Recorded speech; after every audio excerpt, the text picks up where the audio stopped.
इतिहास समय की गहराइयों में दफन अनगिनत कहानियों का एक खजाना है, लेकिन कुछ कहानियां ऐसी भी हैं जो आज भी हमें हैरान करती हैं, सोचने पर मजबूर कर देती हैं। आज हम एक ऐसी ही कहानी की परतों को खोलेंगे, एक ऐसी सभ्यता की कहानी जो अपने समय से मीलों आगे थी और फिर एक रहस्य बनकर हमेशा के लिए खो गई। आज से कोई 5000 साल पहले की बात है, जब दुनिया की कई जानी मानी सभ्यताएं बस आकार ले ही रही थी। तब भारत की धरती पर कौन था?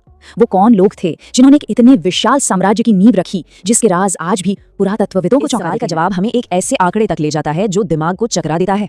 लगभग 13 लाख वर्ग किलोमीटर। जी हाँ, ये इतना बड़ा इलाका था कि उस वक्त की प्राचीन मिस्र और मेसोपोटामिया की सभ्यताएं अगर मिल भी जाती तो भी इसके सामने छोटी पड़ जाती। देखिए, कल्पना से भी परे था। उत्तर में जम्मू के मांडा से लेकर दक्षिण में महाराष्ट्र के दैमाबाद तक और पश्चिम में पाकिस्तान ईरान सीमा पर सुका गिंडौर से लेकर पूर्व में उत्तर प्रदेश के आलमगीरपुर तक।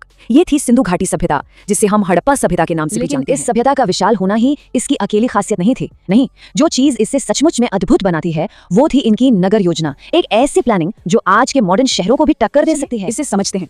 इनकी सबसे बड़ी खूबी थी ग्रिड सिस्टम, मतलब शहर की सड़कें एक दूसरे को बिल्कुल सीधी रेखा में 90 डिग्री के कोण पर काटती थी।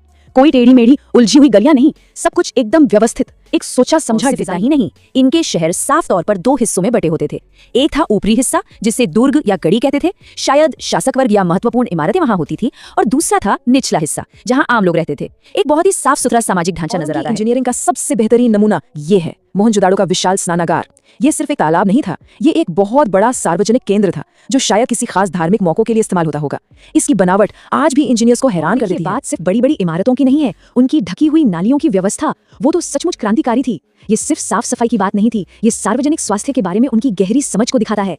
मशहूर इतिहासकार A.L. बार्शम ने एक बात कही थी और ये बात गौर करने लायक है। उन्होंने कहा कि रोमन सभ्यता तक किसी भी दूसरी प्राचीन सभ्यता में इतनी बेहतरीन जल निकासी की व्यवस्था नहीं थी। सोचिए जरा, हजारों साल पहले उन्होंने वो कर दिखाया था जो उनके बाद आने वाली कई महान सभ्यताएं भी नहीं कर पाई। इतने आधुनिक शहरों में रहने वाले वो लोग कैसे थे, उनका जीवन कैसा था?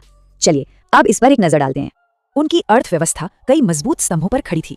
वो बहुत कुशल किसान थे, पशु पालते थे और कमाल के कारीगर थे। मिट्टी के बर्तन बनाते थे, मन के, और इतने खूबसूरत आभूषण बनाते थे कि आज भी देखकर हैरानी होती है। और उनका व्यापार सिर्फ अपनी सीमाओं तक ही नहीं था, बल्कि दूर मेसोपोटामिया तक फैला हुआ था। व्यापार और प्रशासन का सबसे बड़ा सबूत है ये मुहरें। इन छोटी छोटी मुहरों पर जानवरों के शानदार चित्र बने हैं, और साथ ही एक ऐसी लिपि है जो आज भी एक पहेली है। ये उनकी कला और उनके संगठित होने का प्रतीक है। हम इस सभ्यता के सबसे गहरे रहस्यों में दाखिल होते हैं, वो सवाल जिनके जवाब आज भी इतिहास के पन्नों में खोजे जा रहे हैं। जरा इस विरोधाभास को देखिए। एक तरफ वो चीजें हैं जो हम जानते हैं, उनके शानदार शहर, उनका फैला हुआ व्यापार, उनकी अनोखी कला, और फिर दूसरी तरफ है एक गहरा सन्नाटा, वो चीजें जो हम नहीं जानते, उनकी भाषा क्या थी, उन पर राज कौन करता था, और सबसे बड़ा सवाल, आखिर उनका अंत कैसे हुआ? एक रहस्यमयी लिपि जो चित्रों और चिन्हों से बनी थी, हजारों मोहरों और